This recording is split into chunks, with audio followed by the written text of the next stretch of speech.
Hello out there. Thank you for stopping by for some more Pride and Prejudice.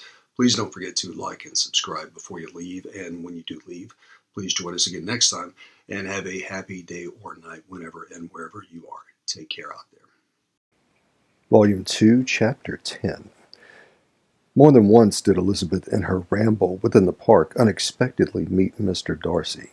She felt all the perverseness of the mischance that should bring him where no one else was brought, and to prevent its ever happening again took care to inform him at first that it was a favorite haunt of hers. How it could occur a second time, therefore, was very odd. Yet it did, and even a third. It seemed like a wilful ill nature or a voluntary penance. For on these occasions it was not merely a few formal inquiries and an awkward pause and then away, but he actually thought it necessary to turn back and walk with her. He never said a great deal, nor did she give herself the trouble of talking or of listening much, but it struck her in the course of the third encounter that he was asking some odd, unconnected questions about her pleasure in being in Hunsford, her love of solitary walks, and her opinion of Mr. and Mrs. Collins's happiness. And then in speaking of Rosings and her not perfectly understanding the house, he seemed to expect that whenever she came into Kent again, she would be staying there, too. His words seemed to imply it. Could he have Colonel Fitzwilliam in his thoughts? She supposed. But if he meant anything, he must mean an allusion to what might arise in that quarter. It distressed her a little, and she was quite glad to find herself at the gate in the Pales opposite the parsonage. She was engaged one day as she walked in reperusing Jane's last letter, and dwelling on some passages which proved that Jane had not written in spirits when, instead of being again surprised by Mr. Darcy, she saw on looking up that Colonel Fitzwilliam was meeting her. Putting away the letter immediately and forcing a smile, she said, "I did not know before that you ever walked this way." "I have been making the tour of the park," he replied, "as I generally do every year, and intended to close it with a call at the parsonage. Are you going much farther?" "No, I should have turned in a moment." And accordingly she did turn, and they walked toward the parsonage together. "Do you certainly leave Kent on Saturday?" she said. "Yes, if Darcy does not put it off again. But I am at his disposal. He arranges the business just as he pleases. And if not able to please himself in the arrangement, he has at least great pleasures in the power of choice. I do not know anybody who seems more to enjoy the power of doing what he likes than Mr. Darcy." "He likes to have his own way very well," replied Colonel Fitzwilliam, "but so we all do. It is only that he has better means of having it more than others, because he is rich, and many others are poor. I speak feelingly. A younger son, you know, must be inured to self-denial and dependence." "In my opinion, the younger son of an earl can know very little of either. Now, seriously, what have you ever known of self-denial and dependence? When have you been prevented by want of money from going wherever you chose, or procuring anything you had a fancy for?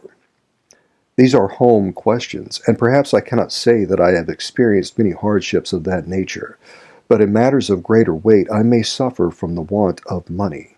Younger sons cannot marry where they like, unless where they like women of fortune, which I think they very often do. Our habits of expense make us too dependent, and there are not many in my rank of life who can afford to marry without some attention to money." "In this," thought Elizabeth, "meant for me?" And she colored at the idea, but recovering herself, said in a lively tone, "And pray, what is the usual price of an earl's younger son? Unless the elder brother is very sickly, I suppose you would not ask above £50,000. He answered her in the same style, and the subject dropped. To interrupt a silence which might make him fancy her affected with what had passed, she soon afterwards said, "I imagine your cousin brought you down with him chiefly for the sake of having somebody at his disposal. I wonder he does not marry to secure a lasting convenience of that kind.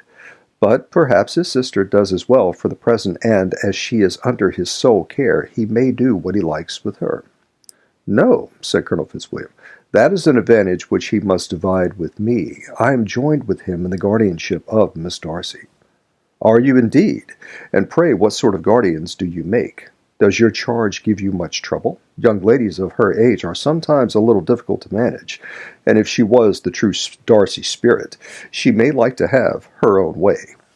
As she spoke, she observed him looking at her earnestly, and the manner in which he immediately asked her why she supposed Miss Darcy likely to give them any uneasiness convinced her that she had somehow or other got pretty near the truth. She directly replied, "You need not be frightened. I never heard any harm of her, and I dare say she is one of the most tractable creatures in the world. She is a very great favorite with some ladies of my acquaintance, Mrs. Hurst and Miss Bingley. I think I have heard you say that you know them." "I know them a little. Their brother is a pleasant gentlemanlike man. He is a great friend of Darcy's."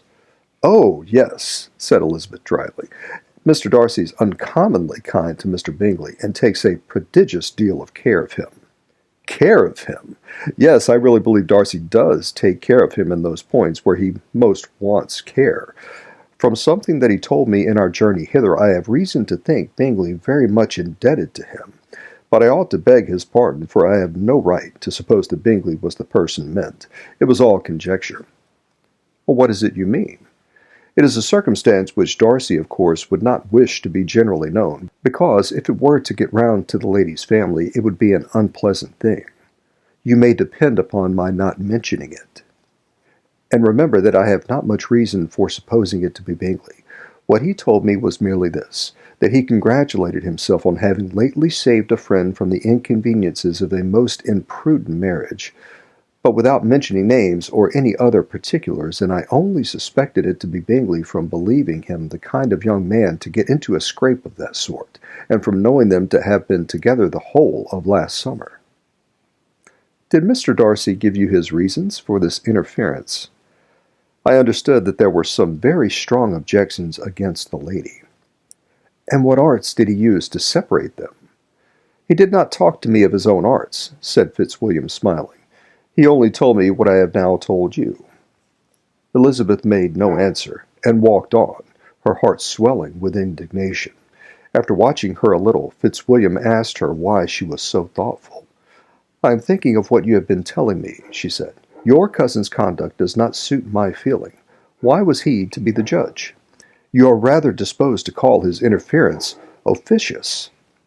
I do not see what right Mr. Darcy had to decide on the propriety of his friend's inclination, or why, upon his own judgment alone, he was to determine and direct in what manner that friend was to be happy. But," she continued, recollecting herself, "as we know none of the particulars, it is not fair to condemn him. It is not to be supposed that there was much affection in the case." "That is not an unnatural surmise," said Fitzwilliam, "but is lessening the honor of my cousin's triumph very sadly." This was spoken jestingly, but it appeared to her so just a picture of Mr. Darcy that she would not trust herself with an answer, and therefore, abruptly changing the conversation, talked on indifferent matters till they reached the parsonage. There, shut into her own room, as soon as their visitor left them, she could think without interruption of all that she had heard. It was not to be supposed that any other people could be meant than those with whom she was connected. There could not exist in the world two men over whom Mr. Darcy could have such boundless influence.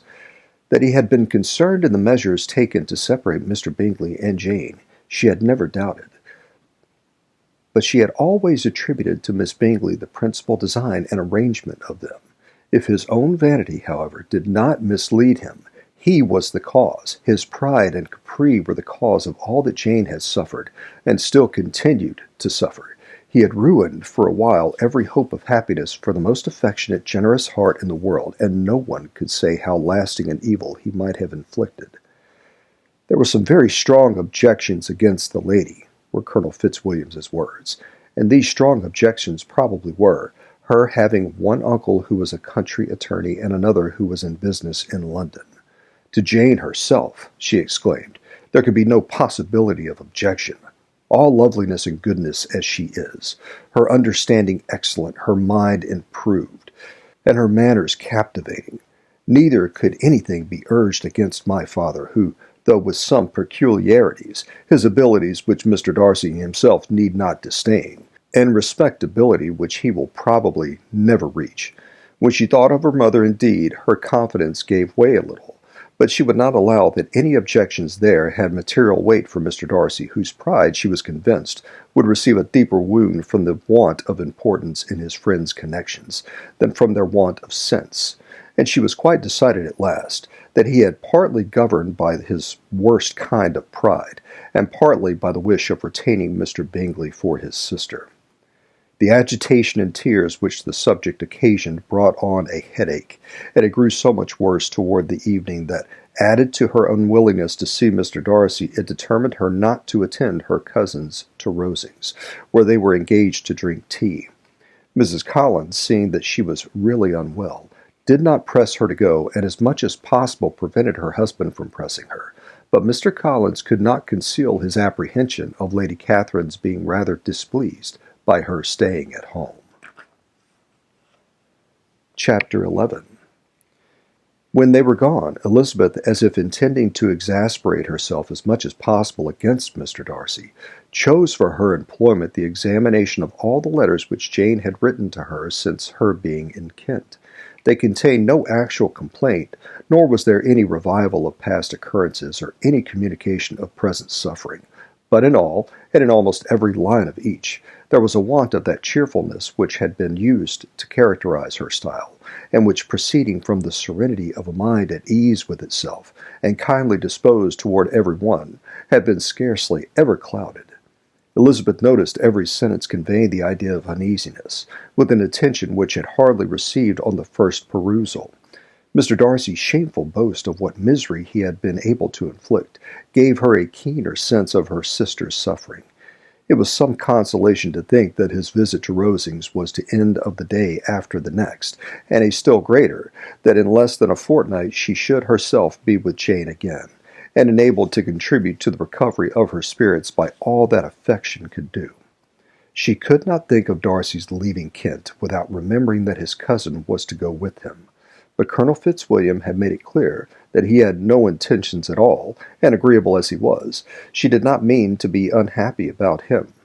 While settling this point, she was suddenly roused by the sound of the doorbell, and her spirits were a little fluttered by the idea of its being Colonel Fitzwilliam himself, who had once before called late in the evening, and might now come to inquire particularly after her. But this idea was soon banished, and her spirits were very differently affected when, to her utter amazement, she saw Mr. Darcy walk into the room. In an unhurried manner he immediately began an inquiry after her health, imputing his visit to a wish of hearing that she were better. She answered him with cold civility. He sat down for a few moments, and then getting up walked about the room. Elizabeth was surprised, but said not a word. After a silence of several minutes, he came toward her in an agitated manner, and thus began. "In vain have I struggled. It will not do. My feelings will not be repressed. You must allow me to tell you how ardently I admire and love you." Elizabeth's astonishment was beyond expression.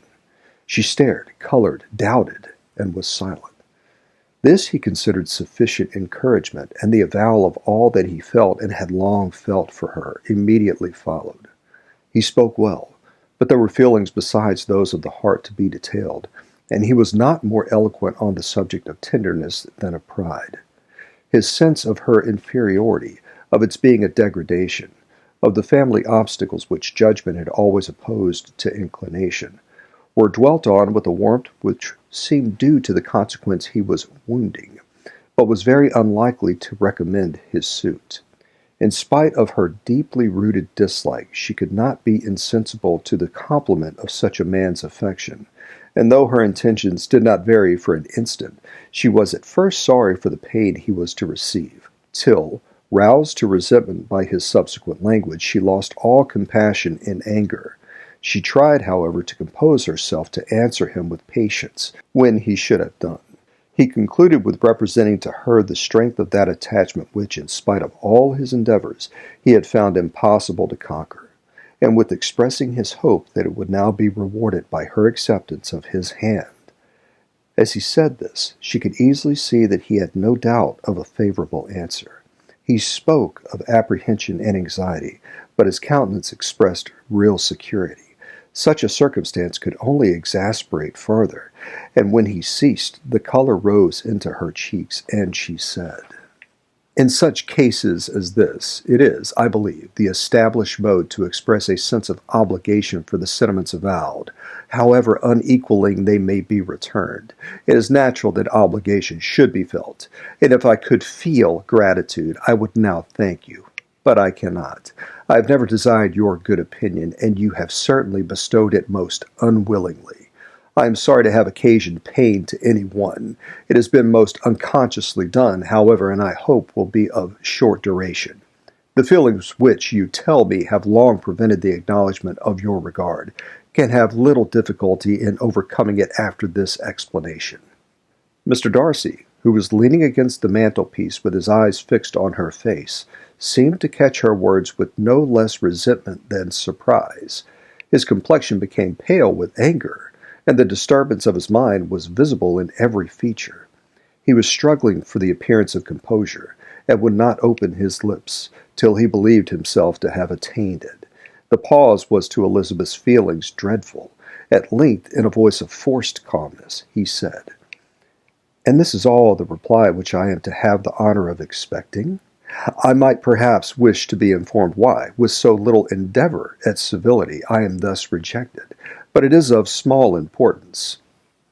"I might as well inquire," replied she, "why, with so evident a design of offending and insulting me, you chose to tell me that you liked me against your will, against your reason, and even against your character. Was not this some excuse for incivility, if I was uncivil? But I have other provocations. You know I have. Had not my own feelings decided against you, had they been indifferent, or had they even been favorable, do you think that any consideration would tempt me to accept the man who has been the means of ruining, perhaps forever, the happiness of a most beloved sister?" As she pronounced these words, Mr. Darcy changed color, but the emotion was short, and he listened without attempting to interrupt her while she continued. "I have every reason in the world to think ill of you. No motive can excuse the unjust and ungenerous part you acted there. You dare not, you cannot deny that you have been the principal, if not the only means of dividing them from each other, of exposing one of the censure of the world for caprice and instability, the other to its derision for disappointed hopes, and involving them both in misery of the acutest kind." She paused, and saw with no slight indignation that he was listening with an air which proved him wholly unmoved by any feeling of remorse. He even looked at her with a smile of affected incredulity. "Can you deny that you have done it?" she repeated. With assumed tranquillity he then replied, "I have no wish of denying that I did everything in my power to separate my friend from your sister, or that I rejoice in my success. Toward him I have been kinder than toward myself." Elizabeth disdained the appearance of noticing this civil reflection, but its meaning did not escape, nor was it likely to conciliate her. "But it is not merely this affair," she continued, "on which my dislike is founded. Long before it had taken place, my opinion of you was decided. Your character was unfolded in the recital which I received many months ago from Mr. Wickham. On this subject, what can you have to say? In what imaginary act of friendship can you here defend yourself? Or under what misrepresentation can you here impose upon others?"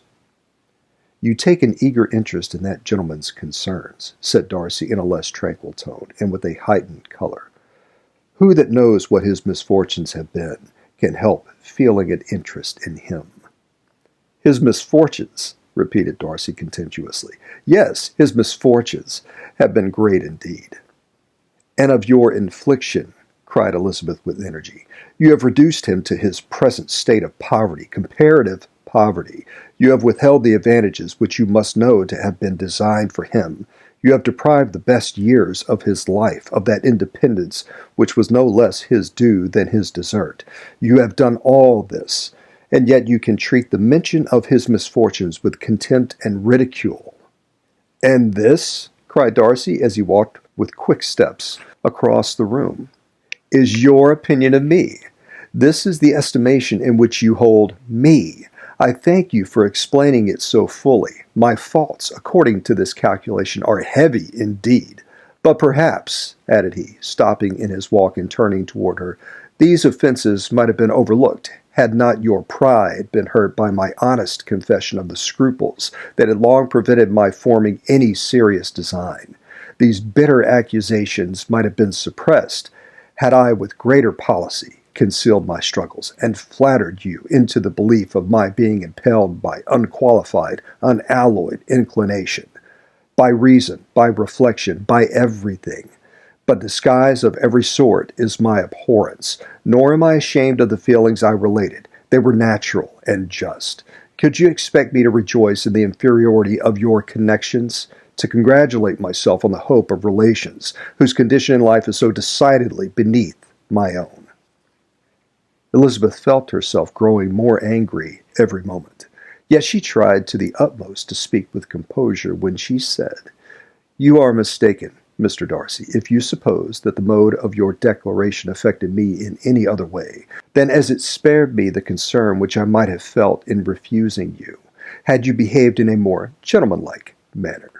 She saw him start at this, but he said nothing, and she continued, "You could not have made me the offer of your hand in any possible way that would have tempted me to accept it." Again his astonishment was obvious, and he looked at her with an expression of mingled incredulity and mortification. She went on, "From the very beginning, from the first moment I may almost say of my acquaintance with you, your manners impressing me with the fullest belief of your arrogance, your conceit, and your selfish disdain of the feelings of others, were such as to form that groundwork of disapprobation, on which succeeding events have built so immovable a dislike. And I had not known you a month before I felt that you were the last man in the world whom I could ever be prevailed on to marry." "You have said quite enough, madam. I perfectly comprehend your feelings, and have now only to be ashamed of what my own have been. Forgive me for having taken up so much of your time, and accept my best wishes for your health and happiness." And with these words he hastily left the room, and Elizabeth heard him the next moment open the front door and quit the house. The tumult of her mind was now painfully great. She knew not how to support herself, and from actual weakness sat down and cried for half an hour. Her astonishment, as she reflected on what had passed, was increased by every review of it. That she should receive an offer of marriage from Mr. Darcy, that he should have been in love with her for so many months, so much in love as to wish to marry her in spite of all the objections which had made him prevent his friends marrying her sister, and which must appear at least with equal force in his own case, was almost incredible. It was gratified to have inspired unconsciously so strong an affection. But his pride, his abominable pride, his shameless avowal of what he had done with respect to Jane, his unpardonable assurance in acknowledging, though he could not justify it, and the unfeeling manner in which he had mentioned Mr. Wickham, his cruelty toward whom he had not attempted to deny, soon overcame the pity which the consideration of his attachment had for a moment excited. She continued in very agitating reflections till the sound of Lady Catherine's carriage made her feel how unequal she was to encounter Charlotte's observation, and hurried her away to her room. Chapter 12. Elizabeth awoke the next morning to the same thoughts and meditations which had at length closed her eyes. She could not yet recover from the surprise of what had happened. It was impossible to think of anything else, and totally indisposed for employment, she resolved soon after breakfast to indulge herself in air and exercise. She was proceeding directly to her favorite walk, when the recollection of Mr. Darcy's sometimes coming there stopped her, and instead of entering the park, she turned up the lane which led her farther from the turnpike road. The park paling was still the boundary on one side, and she soon passed one of the gates into the ground. After walking 2 or 3 times along that part of the lane, she was tempted by the pleasantness of the morning to stop at the gates and look into the park. The 5 weeks which she had now passed in Kent had made a great difference in the country, and every day was adding to the verdure of the early trees. She was on the point of continuing her walk when she caught a glimpse of a man within the sort of grove which edged the park. He was moving that way, and fearful of its being Mr. Darcy, she was directly retreating. But the person who advanced was now near enough to her, and stepping forward with eagerness pronounced her name. She had turned away, but on hearing herself called, though in a voice which proved it to be Mr. Darcy, she moved again toward the gate. He had by that time reached it also, and holding out a letter, which she instinctively took, said with a look of haughty composure, "I have been walking in the grove some time in the hope of meeting you. Will you do me the honor of reading that letter?" And then, with a slight bow, turned again into the plantation and was soon out of sight.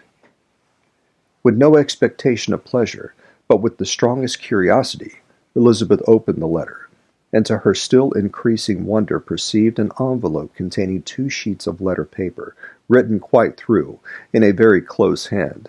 The envelope itself was likewise full. Pursuing her along the lane, she then began it. It was dated from Rosings, at 8 o'clock in the morning, and was as follows.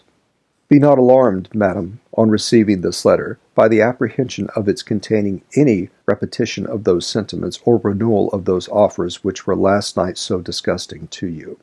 I write without any intention of paining you or humbling myself by dwelling on wishes which, for the happiness of both, cannot be too soon forgotten, and the effort which the formation and the perusal of this letter must occasion should have been spared, had not my character required it to be written and read.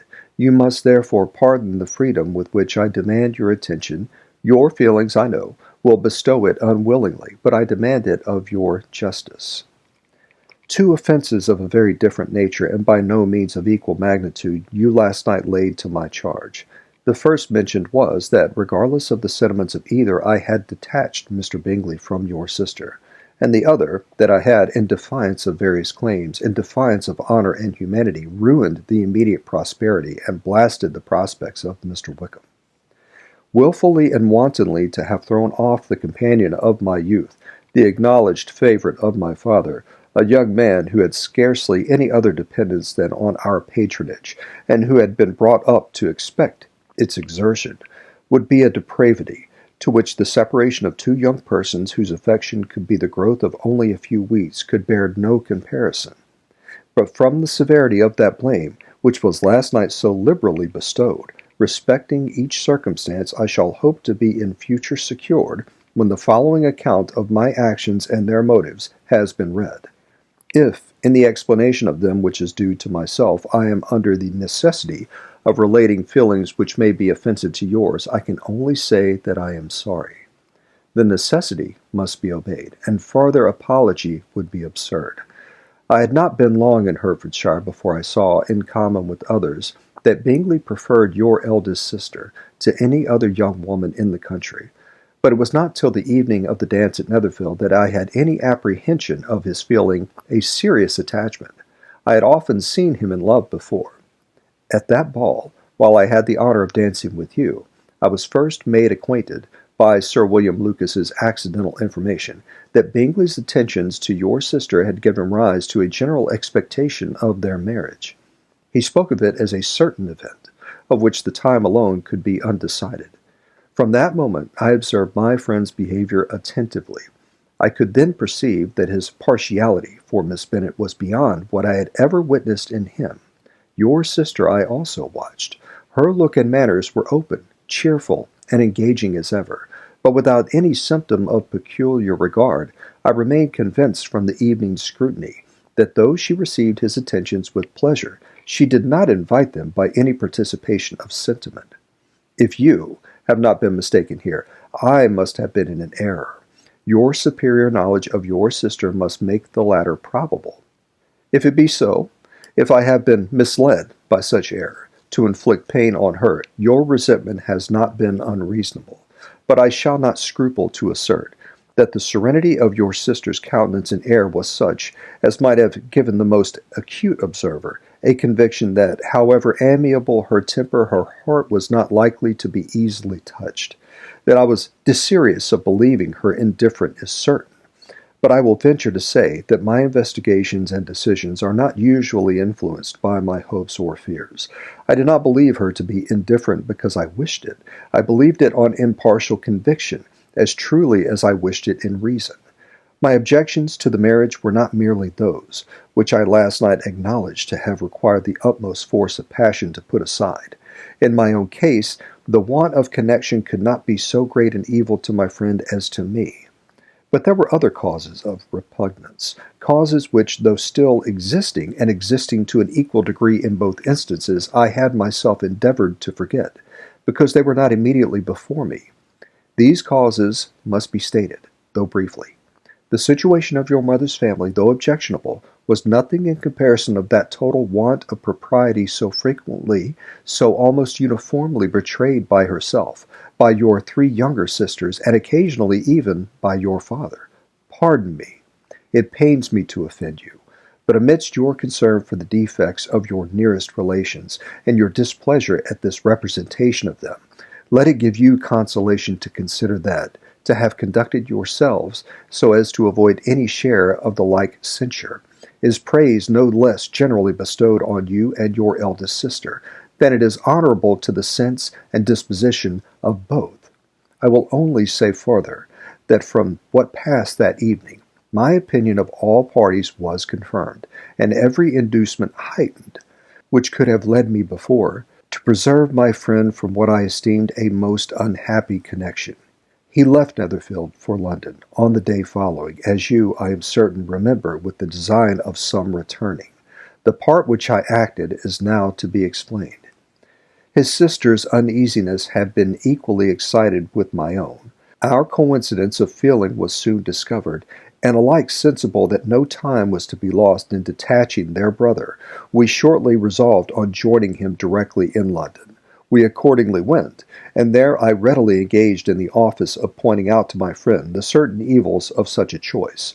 I described and enforced them earnestly, but however this remonstrance might have staggered or delayed his determination, I do not suppose that it would ultimately have prevented the marriage, had it not been seconded by the assurance which I hesitated not in giving of your sister's indifference.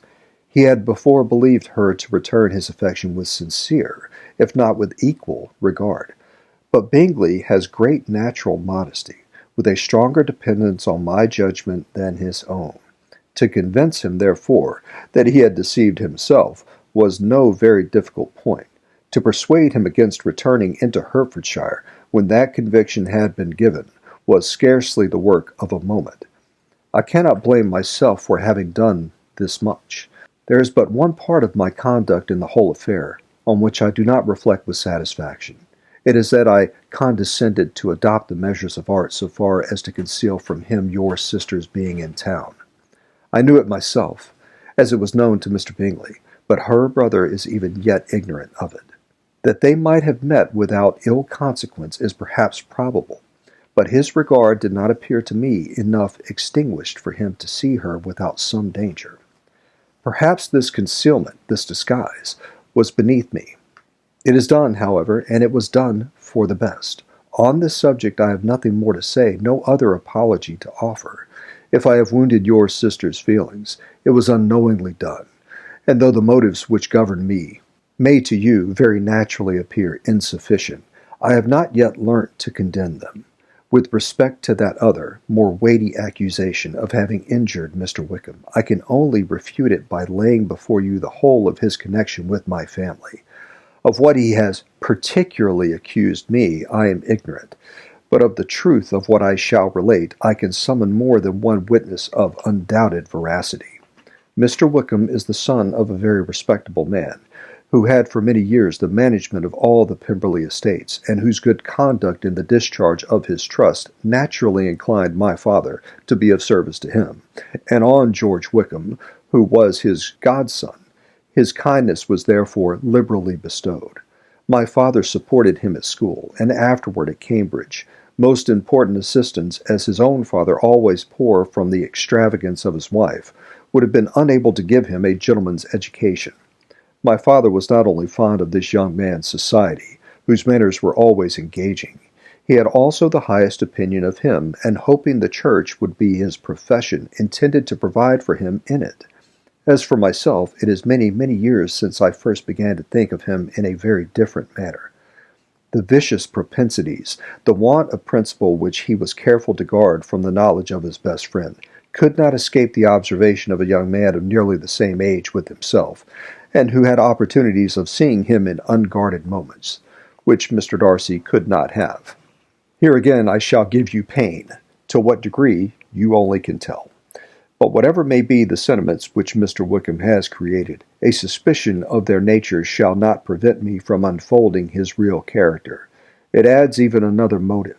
My excellent father died about 5 years ago, and his attachment to Mr. Wickham was to the last so steady that in his will he particularly recommended it to me to promote his advancement in the best manner that his profession might allow, and if he took orders, desired that a valuable family living might be his as soon as it became vacant. There was also a legacy of £1,000.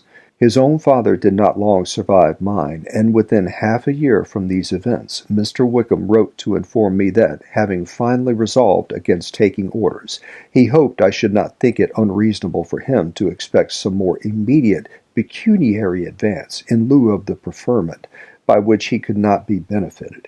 He had some intention, he added, of studying the law, and I must be aware that the interest of £1,000 would be a very insufficient support therein. I rather wished than believed him to be sincere, but at any rate was perfectly ready to accede to his proposal. I knew that Mr. Wickham ought not to be a clergyman. The business was therefore soon settled. He resigned all claim to assistance in the church, were it possible that he could ever be in a situation to receive it, and accepted in return £3,000. All connection between us seemed now dissolved. I thought too ill of him to invite him to Pemberley or admit his society in town. In town I believe he chiefly lived, but his studying the law was a mere pretense, and being now free from all restraint, his life was a life of idleness and dissipation.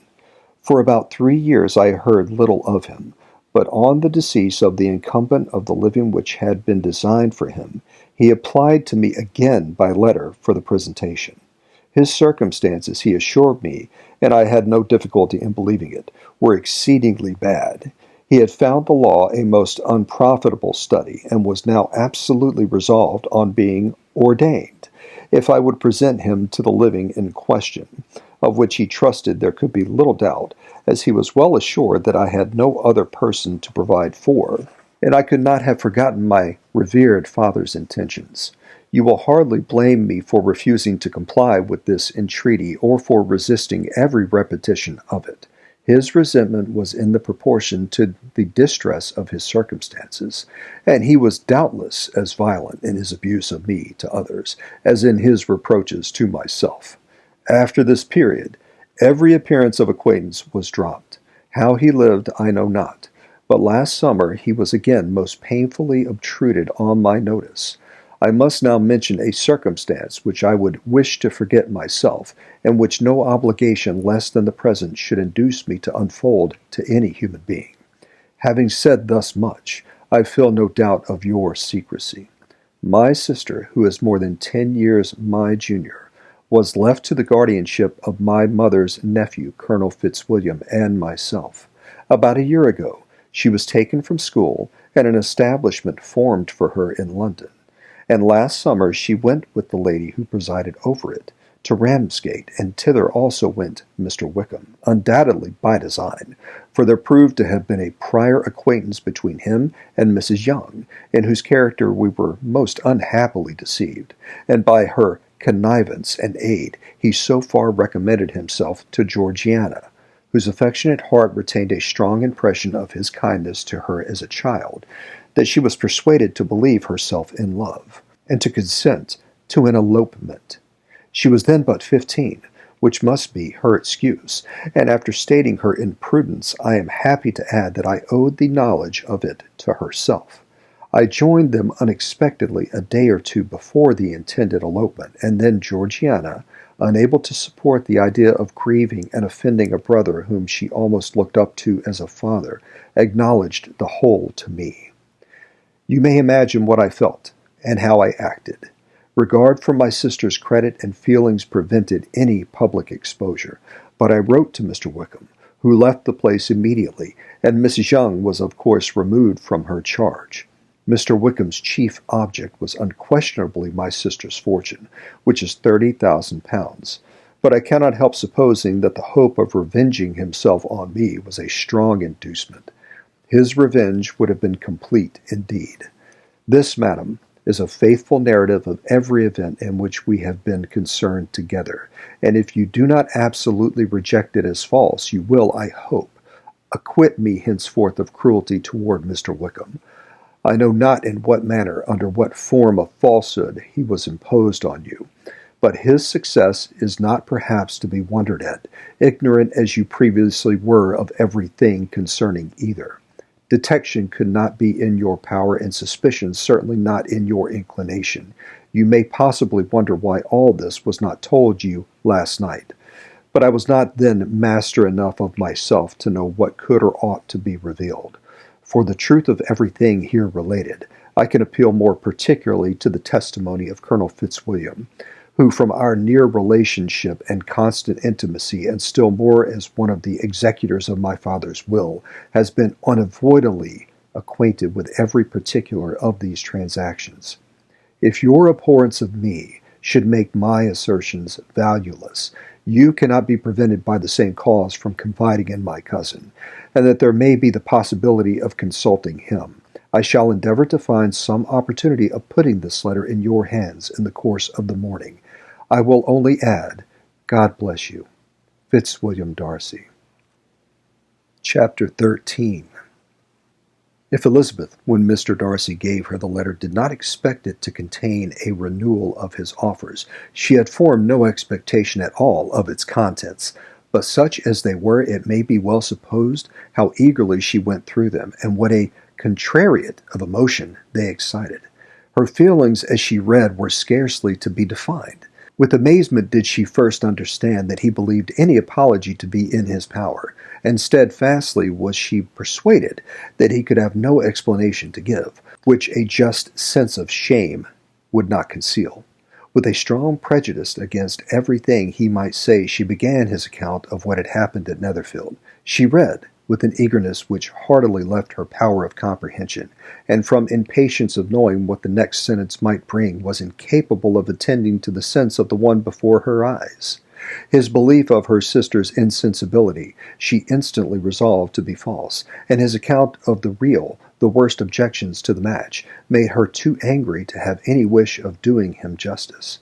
He expressed no regret for what he had done which satisfied her.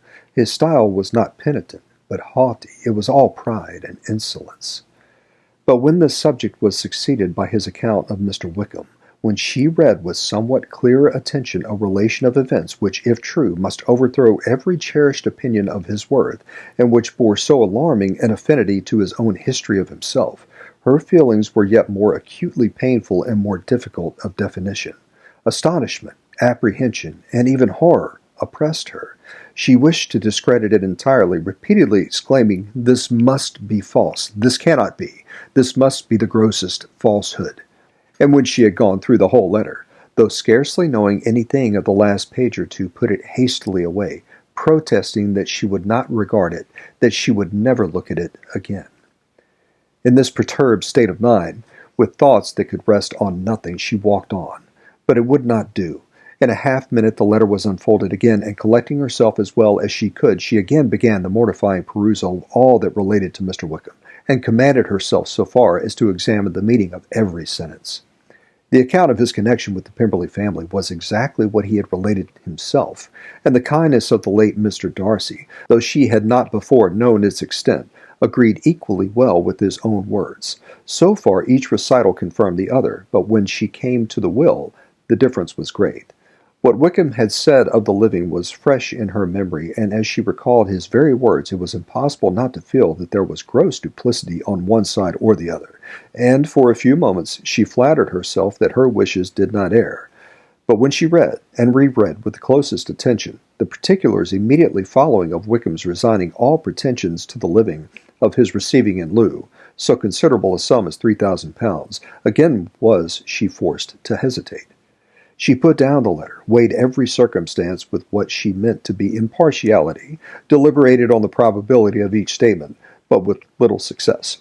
On both sides it was only assertion. Again she read on, but every line proved more clearly that the affair which she had believed it impossible that any contrivance could so represent, as to render Mr. Darcy's conduct in it less than infamous, was capable of a turn which must make him entirely blameless throughout the whole. The extravagance and general profligacy which he scrupled not to lay to Mr. Wickham's charge exceedingly shocked her, the more so as she could bring no proof of its injustice. She had never heard of him before his entrance into the Shire militia, in which he had engaged at the persuasion of the young man who, on meeting him accidentally in town, had there renewed a slight acquaintance. Of his former way of life, nothing had been known in Herefordshire but what he told himself. As to his real character, had information been in her power, she had never felt a wish of inquiring. His countenance, voice, and manner had established him at once in the possession of every virtue. She tried to recollect some instance of goodness, some distinguished trait of integrity or benevolence, that might rescue him from the attacks of Mr. Darcy, or at least, by the predominance of virtue, atone for those casual errors under which she would endeavor to class what Mr. Darcy had described as the idleness and vice of many years' continuance. But no such recollection befriended her. She could see him instantly before her in every charm of air and address, but she could remember no more substantial good than the general approbation of the neighborhood, and the regard which his social powers had gained him in the mess. After pausing on this point a considerable while, she once more continued to read.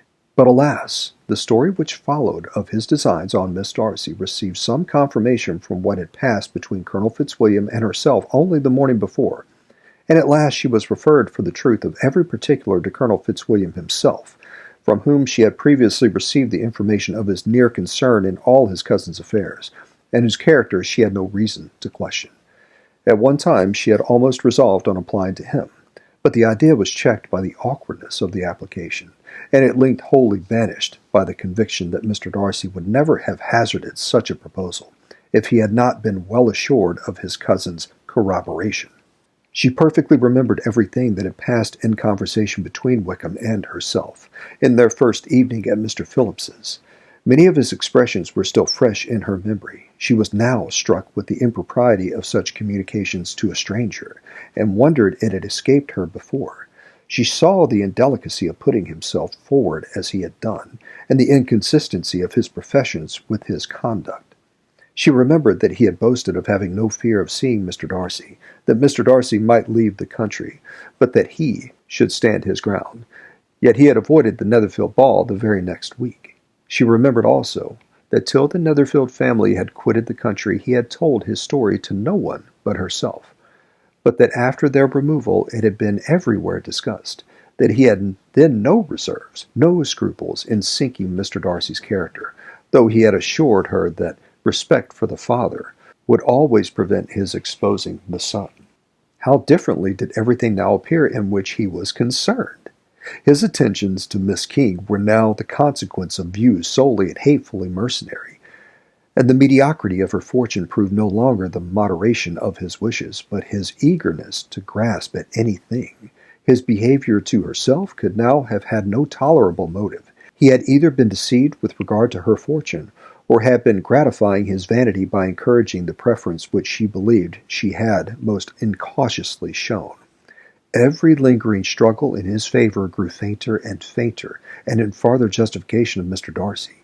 She could not but allow that Mr. Bingley, when questioned by Jane, had long ago asserted his blamelessness in the affair, that proud and repulsive as were his manners, she had never in the whole course of their acquaintance, an acquaintance which had latterly brought them much together, and given her a sort of intimacy with his ways, seen anything that betrayed him to be unprincipled or unjust, anything that spoke him of irreligious or immoral habits, that among his own connections he was esteemed and valued, that even Wickham had allowed him merit as a brother, and that she had often heard him speak so affectionately of his sister as to prove him capable of some amiable feeling, that had his actions been what Wickham represented them, so gross a violation of everything right could hardly have been concealed from the world, and that friendship between a person capable of it and such an amiable man as Mr. Bingley was incomprehensible. She grew absolutely ashamed of herself. Of neither Darcy nor Wickham could she think without feeling that she had been blind, partial, prejudiced, absurd. "How despicably have I acted!" she cried. "I, who have prided myself on my discernment, I, who have valued myself on my abilities, who have often disdained the generous candor of my sister and gratified my vanity in useless or blamable distrust. How humiliating in this discovery! Yet, how just a humiliation! Had I been in love, I could not have been more wretchedly blind. But vanity, not love, has been my folly, pleased with the preference of one and offended by the neglect of the other.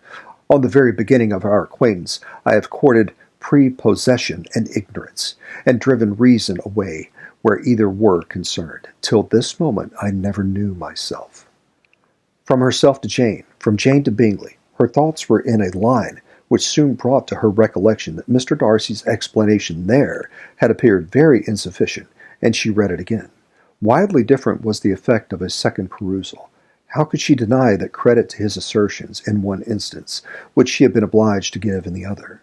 He declared himself to have been totally unsuspicious of her sister's attachment, and she could not help remembering what Charlotte's opinion had always been. Neither could she deny the justice of his description of Jane. She felt that Jane's feelings, though fervent, were little displayed, and that there was a constant complacency in her air and manner, not often united with great sensibility. When she came to that part of the letter in which her family were mentioned in terms of such mortifying yet merited reproach, her sense of shame was severe. The justice of the charge struck her too forcibly for denial, and the circumstances to which he particularly alluded, as having passed at the Netherfield ball, and as confirming all his first disapprobation, could not have made a stronger impression on his mind than on hers. The compliment to herself and her sister was not unfelt. It soothed, but it could not console her for the contempt which had been thus self-attracted by the rest of her family. And as she considered that Jane's disappointment had in fact been the work of her nearest relations, and reflected how materially the credit of both must be hurt by such impropriety of conduct, she felt depressed beyond anything she had ever known before. After wandering along the lane for 2 hours, giving way to every variety of thought, reconsidering events, determining probabilities, and reconciling herself as well as she could to a change so sudden and so important, fatigue and a recollection of her long absence made her at length return home. And she entered the home with the wish of appearing cheerful as usual, and the resolution of repressing such reflections as must make her unfit for conversation. She immediately told that the 2 gentlemen from Rosings had each called during her absence. Mr. Darcy only for a few minutes to take leave, but that Colonel Fitzwilliam had been sitting with them at least an hour, hoping for her return, and almost resolving to walk after her till she could be found. Elizabeth could but just affect concern in missing him. She really rejoiced at it. Colonel Fitzwilliam was no longer an object. She could think only of her letter. And that ends Chapter 13. We will continue next time with Chapter 14. Thank you.